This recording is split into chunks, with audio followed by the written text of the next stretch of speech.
You know, I'm a proponent of Apple, and I've even fiddled around with Android. And of course, I'm cross-platform, so I've got to use Windows as well because I teach it. I'm Elise Lonsdale from Data Australasia. But Apple have done a lot to enable us to use smartphones. As you know, these flat screens are really,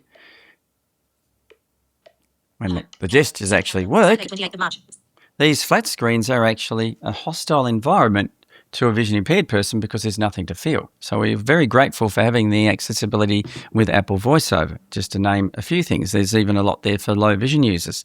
But what of the bugs? I'm Elise Lonsdale. This is Data Australasia, guided by lived experience, led by you. Thank you once again, Kylie, for that wonderful introduction. As I said, it's great to have this wonderful technology, and it's been a game changer for us, of course, but what of the bugs? I often say to people, there are 3 sets of things you have to learn when you're an access technologist. The gesture set, or the keyboard commands, but let's say for these things, the physical gesture set, the feature set, and now the bug set. There are a set of bugs in most software that most of us, particularly who are blind and have low vision, come to terms with every day. Gestures that get ignored, keystrokes that fail to work, software that crashes, for example, especially if running on an under-resourced computer with a screen reader. On the iPhone, we are seeing iOS 26.4. It's now up to iOS 26.4, and Toho have not been very kind to us in the vision impaired community. It's been quite bug-ridden because they wanted to fill it up with rubbish like liquid glass, for example, which is only going to make it harder to see for people with low vision. Very bad forethought indeed, that. And it's only a feature that's been put in because I think they're running out of features to put in it because it's already so good. Why put more features in something that already works? I don't know. Steve Jobs wouldn't let him do it. If he was still alive, none of this would be happening. All right, so the bug set, one serious bug that's been around for years, so we can't blame this one on iOS 26 point anything. It is the bug that occurs when you have these Apple AirPods. Now, I'm going to be careful opening those because I don't want the Auto Connect to grab this and take the audio off the video that's recording, and it's paneling this video in front of me here out of the frame. But when you put these AirPods in your ears, they will connect to usually the physically nearest device, unless you've turned that device off from connecting. Now, there it goes. It's trying to connect now, by the way. So I'll shut that. Now, that's okay if you just have one device, or if you just want to quickly stick the AirPods in. There, it's gone now. If you want to stick the AirPods in and have and walk around the house, do the dishes while you're on a phone call, or you're listening to an Audible book, or listening to a YouTube video, or something like that.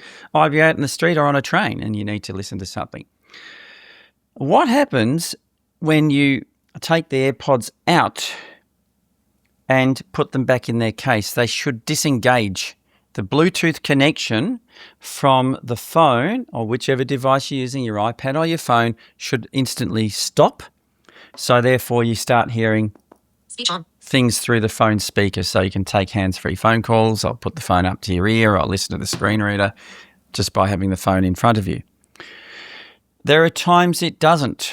And now this has been a problem. It happened to me just the other day when I was trying to ring my taxi driver, Gekken, to confirm the time for a job. In actual fact, their AirPods had connected, but at times the audio route doesn't change until you either play music or make a phone call, which is very clever. So you don't quite know. So I didn't know it had connected. VoiceOver was talking. I said to Siri, call Gekken Taxi. It goes off and calls him. He answers the phone. The audio route changes to something. I, of course, got the phone in my hand. No audio. Hi, Gekken, how are you? He could barely hear me. I can't hear you. So I try and ring back again. I turn off the phone, restart it. Same thing. So I ended up having to go into the control center. Control center. Screen mirroring. And Wi-Fi. Switch button. AirDrop. Switch Wi-Fi. Switch button. Airplane mode. More controls. Button. More controls. More control. Wi-Fi. Lonsdale AirDrop. Contact zone. Mobile. Bluetooth. Personal hotspot. Bluetooth. On. Button. And turn off the Bluetooth. Now, that's okay if I can see what I'm doing. But what if you're totally blind and the audio route changes, either with or without a phone call or music playing? Then you're stuffed, literally. So what happens if the AirPods are in your bag and you're out on the street and you need to make an emergency phone call and these things have grabbed the audio because they have not shut themselves down properly?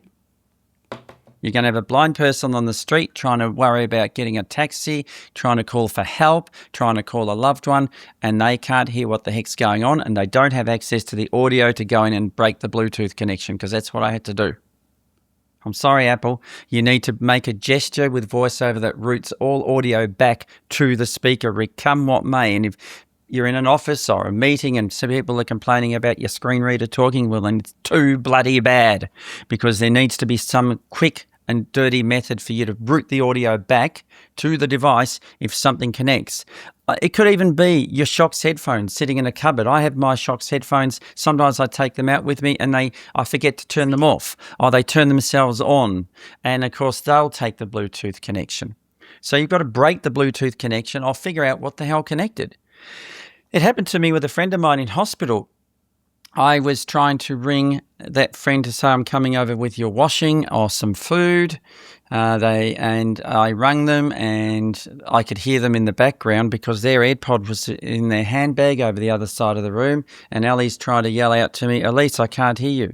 And I'm going, "I can't hear." And I knew exactly what had happened. Her AirPods that she hadn't used for several hours had decided in the handbag to connect to her phone and steal the audio whenever somebody rang up. I said, "I'm going to have to go over there." I said, "Can you get the staff?" And it was back in the COVID days, so I wasn't allowed to see her. We were only allowed to drop stuff off. So I had to get the nurse to bring the phone and the AirPods down for me to sort it out. In other words, break the Bluetooth connection, reboot the phone, and make sure it was going to work for her properly the next time. So it can be a right nuisance. So Apple needs to fix that bug. And these are the bugs that we have to learn about to tell new people. So it's not just instructing people on how to use the iPhone or JAWS or Windows or the iPad or the Mac. It's the things that can possibly go wrong and the things that can possibly go wrong in the heat of the moment. Not a good idea for novices, and definitely not a good idea if you're one of those OTs that think that you can be an AT, because you won't know these things. Even though your manager's sending you out to do my job, you're an occupational therapist, not an access technologist, and that's another danger. And I'll be talking about that in an upcoming video. I'm Elise Lonsdale. Thanks for watching, and I look forward to seeing you in another video. For fast, efficient access technology training and support, call Elise Lonsdale from Australia 0448 966 533. That's 0448 966 533. Or from New Zealand on 027 315 2858. That's 027 315 2858. Data Australasia. Guided by lived experience, led by you.